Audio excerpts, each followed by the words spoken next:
തന്നെ ചേർത്ത് പിടിച്ച് നെറ്റിയിലൊരു ഉമ്മ തന്ന് പുറത്തേക്ക് പോയി. അവൾ പോയ വഴിയെ നോക്കി വേഗം ഒരുങ്ങി ഇറങ്ങി. വേഗം എല്ലാവരും കൂടി ഇരുന്ന് ചായയൊക്കെ കുടിച്ച് ശ്രീ പിന്നാലെ പുറത്തേക്ക് നടന്നു. അമ്മയോടും അച്ഛനോടും പറഞ്ഞ് അവർ ബൈക്കിൽ കയറി. ഗേറ്റ് കിടക്കുമ്പോൾ ശ്രീനിയുടെ ഓട്ടോ അകത്തേക്ക് വരുന്നുണ്ട്. അതിൽ അച്ചുവും അവളുടെ അമ്മയും അച്ഛനുമുണ്ട്. അല്ലെങ്കിലേ നേരം വൈകിയതുകൊണ്ട് ശ്രീ ബൈക്ക് നിർത്തിയില്ല. ശ്രീനിയുടെ ഓട്ടോ വീട്ടുമുറ്റത്ത് എത്തി നിന്നു. എല്ലാവരും ഇറങ്ങി. വണ്ടിയുടെ ശബ്ദം കേട്ട് അകത്തുനിന്നും അച്ഛനും അമ്മയും ഇറങ്ങി വന്നു. എന്തായാലും ഇരുന്നിട്ടാകാം സംസാരം, അമ്മയെ അവരോട് മുഷിയാൻ നിൽക്കേണ്ട എന്ന പോലെ പറഞ്ഞു. അച്ചുവിൻ്റെ അച്ഛനും അമ്മയും കസേരയിലിരുന്നു. ശ്രീനിയും അച്ഛനും തിണ്ണയിലും. ഇനി ഞങ്ങളെല്ലാവരും കൂടി വന്ന കാര്യം പറയാം. ശ്രീയും അവൻ്റെ പെണ്ണും ജോലിക്ക് പോയല്ലേ. ശങ്കരൻ വന്ന കാര്യം അവതരിപ്പിക്കാൻ എന്ന പോലെ എല്ലാവരെയും നോക്കി. എന്തോ ചെറിയ കാര്യമല്ല അവർക്ക് പറയാനുള്ളതെന്ന് അവരുടെ എല്ലാവരുടെയും മുഖഭാവത്തിൽ നിന്ന് അച്ഛനും അമ്മയും ഊഹിച്ചു. ശ്രീനിയാണെങ്കിൽ വല്ലവരുടെയും വീട്ടിൽ വന്നതുപോലെ വന്നപ്പോൾ മുതൽ ഒന്നും മിണ്ടാതെ തല താഴ്ത്തിയിരിക്കുകയാണ്. അമ്മ അവനെ സൂക്ഷിച്ചൊന്ന് നോക്കി. ശ്രീനിക്കും അച്ചുവിനും ഈ വീടിൻ്റെ ഓഹരി കൊടുക്കണം, അവർക്ക് വീട് വെക്കാൻ പറഞ്ഞിട്ട് അമ്മായി എല്ലാവരെയും നോക്കി. നീ എന്തൊക്കെയാ പറയുന്നത്? ഓഹരി കൊടുക്കേ? അമ്മ അതിശയം പോലെ ചോദിച്ചു. എന്താ ചേച്ചി ഇതൊക്കെ ആദ്യം കേൾക്കും പോലെ? ഇളയ മക്കളുടെ കല്യാണം കഴിയുമ്പോൾ മൂത്ത മക്കൾ ഓഹരി വാങ്ങി വേറെ വീട് വെക്കുന്നത് നാട്ടു നടപ്പല്ലേ? ശങ്കരൻ ഭാവവ്യത്യാസം ഒന്നും കൂടാതെ പറഞ്ഞു. അതിന് ആര് പറഞ്ഞു വീട് വെക്കണമെന്ന്? ശ്രീനി പറഞ്ഞോടാ നീ? ചോദ്യത്തോടെ എന്നാൽ രോഷത്തോടെ അച്ഛൻ ശ്രീനിയെ നോക്കി.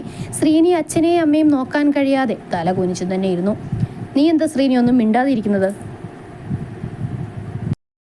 നിന്റെ അറിവില്ലാതെയാണോ അവർ ഇതിവിടെ വന്ന് ചോദിക്കുന്നത്? അമ്മ ദേഷ്യത്തോടെ ശ്രീനിക്ക് നേരെ തിരിഞ്ഞു. ശ്രീനിയോട് പറഞ്ഞിട്ടാണ് അച്ഛനും അമ്മയും ഇത് പറഞ്ഞത്. ശ്രീനി ഒന്നും മിണ്ടില്ല എന്നറിയാവുന്നതുകൊണ്ട് അച്ചു തന്നെ പറഞ്ഞു.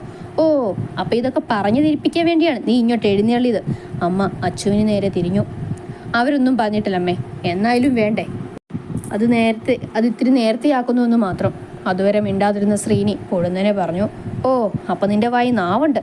ഞങ്ങൾ കരുതി അത് അവിടെ വെച്ചാണ് വന്നിരിക്കുന്നതെന്ന്. അമ്മ പുച്ഛത്തോടെ ശ്രീനിയെ നോക്കി. എനിക്ക് ഈ പറമ്പിൽ തന്നെ വീട് വെക്കണം, അല്ലെങ്കിൽ വേറെ പറമ്പ് വാങ്ങാൻ ഓഹരി തരണം, അവൻ തറപ്പിച്ചു പറഞ്ഞു. ഓ, അപ്പം രണ്ടും കൽപ്പിച്ചാണ്. എന്നാൽ നീ കേട്ടോ, ഈ വീട് ശ്രീക്കുള്ളതാണ്. കാരണം അവനാണ് ലോൺ എടുത്ത് വീട് വെച്ചത്. ഇപ്പോഴും ആ ലോൺ ഒരടവ് പോലും തെറ്റാതെ അടയ്ക്കുന്നതും അവനാണ്. അതിലേക്ക് 1 രൂപ പോലും അവൻ തന്നിട്ടില്ല. അതുകൊണ്ട് ഞങ്ങൾക്കൊന്ന് ആലോചിക്കണം, ഇവന് ഓഹരി തരണോ വേണ്ടയോ എന്ന് അച്ഛൻ കടുപ്പിച്ച് പറഞ്ഞു. അച്ഛൻ ഇതെന്ത് വർത്താനാണ് പറയുന്നത്? എനിക്ക് ഈ വീട്ടിൽ ഒരവകാശമില്ലെന്നാണോ? ശ്രീനി ദേഷ്യത്തോടെ ഉറഞ്ഞു തുള്ളി. നീ ഇങ്ങനെ ദേഷ്യപ്പെടാൻ ഞാനൊന്നും പറഞ്ഞിട്ടില്ല, സത്യാവസ്ഥ പറഞ്ഞെന്ന് മാത്രം. അച്ഛനും വിട്ടുകൊടുത്തില്ല. അതെന്ത് വർത്തമാനാ ചേച്ചി ചേട്ടൻ പറയുന്നത്? അവൻ ചോദിച്ചാൽ എന്താണ് തെറ്റ്? അവനും കൂടി അവകാശപ്പെട്ടതല്ലേ? അമ്മായി ചേച്ചിയോടെന്ന പോലെ എന്നാൽ ചേട്ടനോടും കൂടെ എന്ന പോലെ പറഞ്ഞു. നിന്റെ മകളാണ് എൻ്റെ മക്കളെ തമ്മിൽ വേർതിരിക്കാൻ നോക്കുന്നത്. എന്ന് നിന്റെ മകൾ ഇവിടെ കാലുകുത്തിയോ അന്ന് തുടങ്ങി ഈ വീടിൻ്റെ കഷ്ടകാലം. അമ്മ അച്ചുവിനെ കുറ്റപ്പെടുത്തിക്കൊണ്ട് പറഞ്ഞു. ഓ, അപ്പം ഞാനാണ് നിങ്ങളുടെ കഷ്ടകാലം. ഇളയ മരുമകൾക്ക് ഒരു കുറ്റവുമില്ല. അത് അവൾ വന്നു കയറിയപ്പോൾ മുതലാണ് ഞങ്ങൾക്ക് വേറെ പോകണമെന്ന് ചിന്ത പോലും വന്നത്. അച്ചു തന്നെ പറഞ്ഞ ദേഷ്യത്തിൽ അമ്മയ്ക്ക് നേരെ തിരിഞ്ഞു. അതേടി, എൻ്റെ ഇളയ മരുമകൾക്ക് ഒരു കുറ്റവും ഞാൻ കാണുന്നില്ല. നിന്നെ എത്ര എടുത്തു നടന്നിട്ടുണ്ട് ഞാൻ. നിങ്ങളുടെ കല്യാണം കഴിഞ്ഞ് മക്കളെ വയറ്റിലായപ്പോൾ നീ വയ്യാതെ കിടന്നെടുത്ത് ഛർദ്ദിച്ചപ്പോൾ അതുവരെ വൃത്തിയാക്കിയിട്ടുണ്ട് ഞാൻ. ഇതൊക്കെ ചെയ്തിട്ടും നീ എനിക്ക് ഇന്നേ വരെ വയ്യാതെ കിടന്നിട്ട് ഒരു ഗ്ലാസ് വെള്ളം എടുത്തു തന്നിട്ടുണ്ടോ? പറയച്ചു നീ.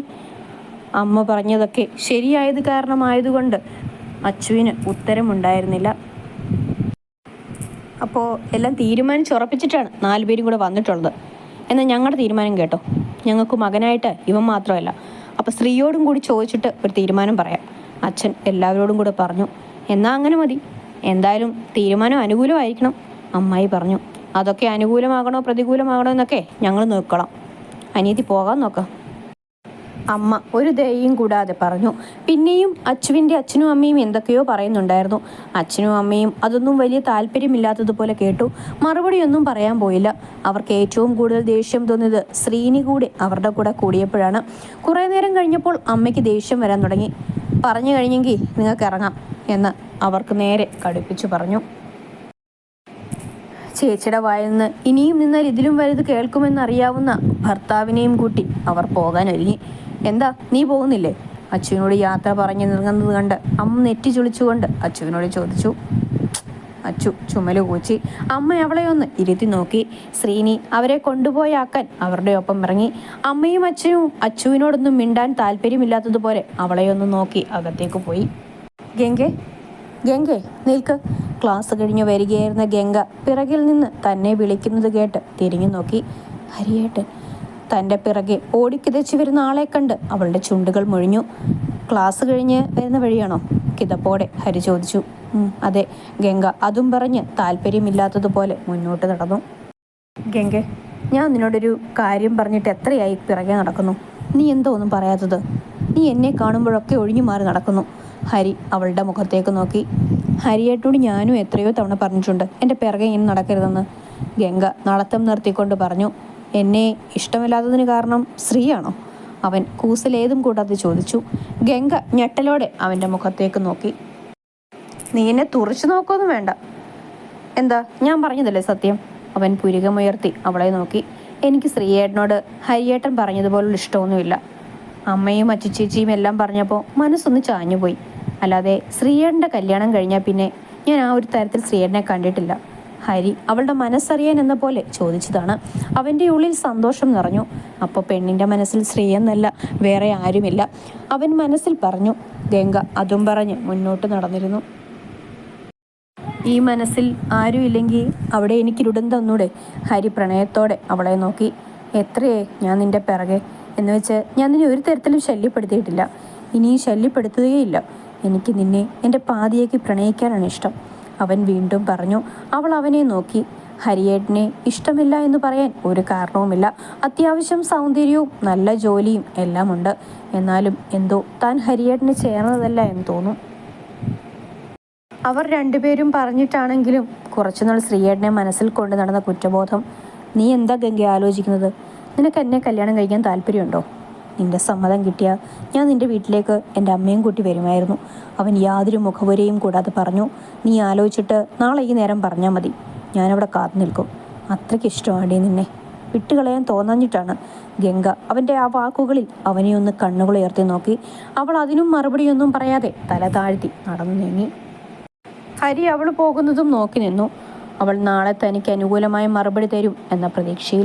ഹരിയുടെ മനസ്സിൽ ഒരുപാട് നാളായി ഗംഗ കടന്നുകൂടിയിട്ട് അവൻ ആരോടും പറയാതെ ഉള്ളിൽ തന്നെ വെച്ച് നടന്നു. കുറച്ച് നാളുകൾക്ക് മുൻപാണ് അവൻ ഗംഗയോട് പറയുന്നത്.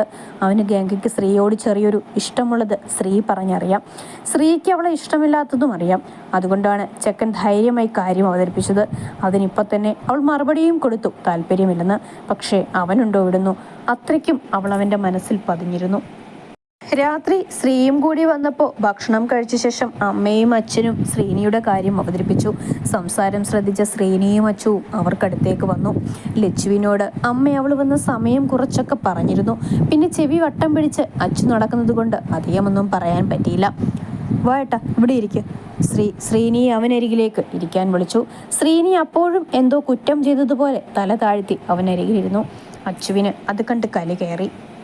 അല്ലെങ്കിലും ശ്രീനി ഏട്ടനാണെന്നേ ഉള്ളൂ. കാര്യപ്രാപ്തി കണ്ടാൽ ശ്രീനി അനിയനും ശ്രീ ചേട്ടനുമാണെന്ന് തോന്നും. ഇപ്പം എന്താ ഏട്ടാ ഇങ്ങനൊരു തീരുമാനം എടുക്കാൻ കാരണം? ആരെക്കാളും കൂടുതൽ ഏട്ടൻ്റെ മനസ്സറിയാവുന്നത് കൊണ്ടും അവൻ്റെ മാനസികാവസ്ഥ മനസ്സിലാക്കിയത് കൊണ്ടും ശ്രീ മയത്തിൽ ചോദിച്ചു. അവനുറപ്പാണ് തൻ്റെ ഏട്ടൻ ഒരിക്കലും ഒറ്റയ്ക്ക് ഇങ്ങനൊരു തീരുമാനം എടുക്കില്ലെന്ന്. ഒന്നുമില്ല ശ്രീ, എത്രയും വേഗം മാറുകയല്ലേ നല്ലത്. മക്കളൊക്കെ വലുതാവുമല്ലേ, ഇവിടെ സൗകര്യവും കുറവാണല്ലോ, അതുകൊണ്ടാണ്. അവൻ്റെ മറുപടിയിൽ അമ്മ പുച്ഛത്തോടെ മുഖം കൂട്ടി. എന്തായാലും ഏട്ടൻ തീരുമാനിച്ച സ്ഥിതിക്ക് ഈ വീട് ഏട്ടൻ എടുത്തോ, ഞങ്ങൾ വേറെ വീട് വെച്ചോളാം. ഏട്ടൻ്റെ കയ്യിൽ അതിനുള്ളതൊന്നും ഉണ്ടാവില്ല. അതൊന്നും വേണ്ട, ഞങ്ങൾ വേറെ വീട് വെച്ചോളാം, ഇതൊക്കെ പഴയ മോഡലാണ്. ശ്രീ പറയാൻ ഒഴിവില്ലാതെ അച്ചു ഇടയിൽ കയറി പറഞ്ഞു. നീ എത്ര നിസ്സാരമായിട്ടാണ് അച്ചു വേറെ വെക്കാൻ പറയുന്നത്? അതിനുള്ള ശ്രീനിയുടെ കയ്യിലുണ്ടോ? അവളുടെ മറുപടി ഇഷ്ടപ്പെടാത്തതുപോലെ അമ്മ മുഖം ചുളിച്ചു. അതൊക്കെ എന്തെങ്കിലും ചെയ്യാം അമ്മേ. ഇവളുടെ കുറച്ച് സ്വർണവും ശ്രീ തരുന്നതും പോരാത്തത് ഹൗസ് ലോണും എടുക്കാമെന്ന് വിചാരിക്കുന്നു. ശ്രീനി എല്ലാം തീരുമാനിച്ചുറപ്പിച്ചതുപോലെ പറഞ്ഞു. അപ്പോൾ അമ്മ എന്തോ പറയാൻ വന്നപ്പോഴേക്കും ശ്രീ അമ്മയെ കണ്ണുകൾ കൊണ്ട് തടഞ്ഞു. അമ്മ പിന്നെ ഒന്നും പറയാൻ പോയില്ല. അച്ഛൻ അതിലൊന്നും ഇടപെടാതെ മാറിയിരുന്നു. ലച്ചു ആണെങ്കിൽ താൻ കാരണമാണോ ഇവർ വീട് മാറി പോകുന്നത് എന്ന സങ്കടത്തിലായിരുന്നു. എന്നാൽ ഈ പറമ്പിൻ്റെ പകുതിയിൽ ഏട്ടൻ വീട് വെച്ചോ? വീട് വെക്കുന്നതിലേക്ക് ഞാൻ 1,00,000 രൂപയും തരാം. ശ്രീ തീരുമാനം പോലെ എല്ലാവരെയും നോക്കി. അത് കേട്ട് അച്ചുവിൻ്റെ മുഖം തെളിഞ്ഞു. ഈ പറമ്പിൻ്റെ നേർപകുതി കൊടുക്കുമ്പോൾ പിന്നെന്തിനാണ് ശ്രീ 1,00,000 രൂപയും കൂടെ കൊടുക്കുന്നത്? അതുവരെ ഒന്നും മിണ്ടാതിരുന്ന അച്ഛൻ പറഞ്ഞു. ഈ വീട് ശ്രീ നീയല്ലേ കെട്ടിയത്? അതിലേക്കെടുത്ത ലോൺ ഇപ്പോഴും വീടിയിട്ടില്ല. അതുകൊണ്ട് അതിൻ്റെ ആവശ്യമില്ല. അച്ഛനൊന്നും മിണ്ടായിരുന്നേ. ഇത് എൻ്റെ വകയായി കൊടുക്കുന്നതാണ്. നാളെ തന്നെ പറമ്പിൻ്റെ പകുതി ഏട്ടൻ്റെ പേരിലേക്ക് മാറ്റാനുള്ള കാര്യങ്ങൾ നോക്കണം. അച്ഛനും അമ്മയും പിന്നെ ഒന്നും പറയാൻ പോയില്ല. അവർ ഏട്ടനും അനിയനും എന്താണെന്ന് വെച്ചാൽ തീരുമാനിക്കട്ടെ എന്ന് വിചാരിച്ചു. അവർ പിന്നെ അതിൻ്റെ ചർച്ചകളൊക്കെയായിരുന്നു. ബാക്കിയുള്ളവർ അകത്തേക്കും പോയി. കിടക്കാൻ അച്ഛൻ റൂമിലേക്ക് വന്നപ്പോൾ അമ്മ അച്ഛനോട് ഓരോന്ന് പദം പറഞ്ഞ് കരഞ്ഞുകൊണ്ടിരുന്നു. നീ എന്തിനാ യശോദ ഇങ്ങനെ കരയുന്നത്? എന്തായാലും ഏതെങ്കിലും ഒരാൾ മാറണം. അത് അവനായെന്ന് മാത്രം. തമ്മിൽ തെറ്റിപ്പിരിഞ്ഞ് വേറെ പോകുന്നതിലും നല്ലത് ഇത് തന്നെയാണ്. പിന്നെ ഈ വീട്ടുവളപ്പിൽ തന്നെയാണെന്ന് സമാധാനിക്കാലോ. അച്ഛൻ പറഞ്ഞതിന് അമ്മ മൂളി കട്ടിലേക്ക് കിടന്നു. അപ്പോഴും ആ അമ്മ മനമുരുകുകയായിരുന്നു. തൻ്റെ മകൻ്റെ കയ്യിൽ ഇതിനുള്ള പൈസയൊക്കെ ഉണ്ടാവുമോ? ഒരു വീട് കാരണം തൻ്റെ മകൻ കടക്കാരനാകുമോ എന്നൊക്കെ ആലോചിച്ച് എത്ര മക്കളുണ്ടായാലും നമ്മൾ ആദ്യം കണ്ട മുഖത്തോട് നമുക്കൊരു പ്രത്യേക വാത്സല്യം ഉണ്ടാവും. അമ്മയും അച്ഛനും ഒന്നും മിണ്ടാതെ ഓരോ ചിന്തയിൽ കടന്നു. ശ്രീനി മുറിയിലേക്ക് വരുമ്പോൾ അച്ചു അവളുടെ അമ്മയ്ക്ക് വിളിച്ച് അവിടെ നടന്നതൊക്കെ പറയുന്നുണ്ട്. ശ്രീനി അതൊക്കെ പുച്ഛത്തോടെ നോക്കി. ഇവളെ തന്നെ കെട്ടണമെന്ന് പറഞ്ഞു കെട്ടിയത് കൊണ്ട് ഇവളുടെ വീട്ടുകാരോട് ഒന്നും പറയാൻ വയ്യ. ഇവിടെയും ഒന്നും പറയാൻ പറ്റില്ല.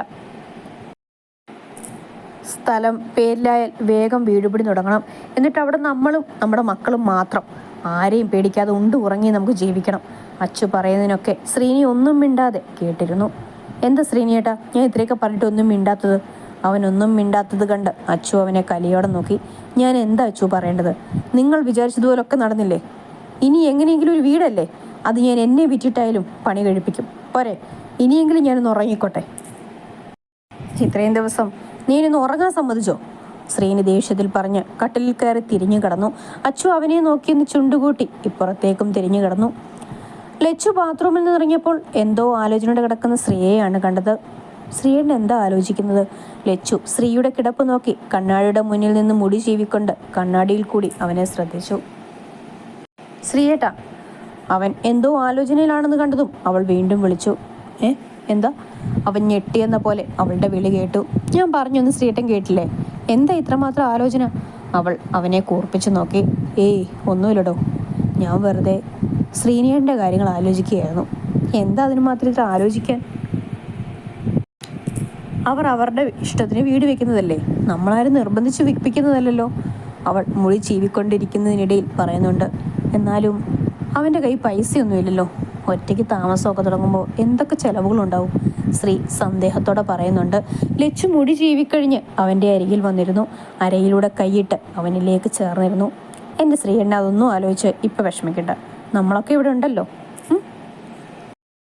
അവൾ അവൻ്റെ നെഞ്ചിൽ മുഖമിട്ടുരസിക്കൊണ്ട് പറഞ്ഞു. മറ്റുള്ളവരുടെ കാര്യങ്ങളോർത്ത് തങ്ങൾക്ക് മാത്രമായി വീണ് കിട്ടുന്ന ഈ നല്ല നിമിഷങ്ങൾ പാഴാക്കാൻ അവൾ തയ്യാറായിരുന്നില്ല. ലച്ചുവിൻ്റെ മുഖമിട്ടുരസലിൽ ഇക്കിളിയായി ശ്രീ അവളെ അവനിൽ നിന്നും വേർപെടുത്തി. അതേ സ്പീഡിൽ തന്നെ അവളെ മുറുക്കെ കെട്ടിപ്പിടിച്ച് കഴുത്തിടുക്കിലേക്ക് മുഖം പൊഴുത്തി. അവൻ അവളുടെ തെളിഞ്ഞു കാണുന്ന നീല ഞരമ്പിൽ അവൻ്റെ പല്ലുകൾ ആഴ്ത്തി. അവൾ പിടഞ്ഞുകൊണ്ട് അവനെ മുറുക്കെ പിടിച്ചു. ശ്രീയുടെ ഓരോ ചെയ്തുകളിലും ലച്ചുവിൻ്റെ ഓരോ ചെറിയ മൂളലുകളിലും രണ്ടുപേരിലും വികാരങ്ങൾ അണപൊട്ടി. അവൻ അവളെയും കൊണ്ട് കട്ടിലിലേക്ക് മറിഞ്ഞു. അവർ പരസ്പരം ചുംബിച്ചു തളർത്തിയതും പ്രണയിച്ചും അവരുടേതായ ലോകത്തേക്ക് ചേക്കേറി. ഗംഗ ഉറങ്ങാതെ അവളുടെ മുറിയിലെ ജനൽക്കമ്പിയിൽ പിടിച്ച് പുറത്തേക്ക് നോക്കി നിന്നു. അവളുടെ ചിന്തയിൽ നിറഞ്ഞു നിന്നത് ഹരി മാത്രമായിരുന്നു.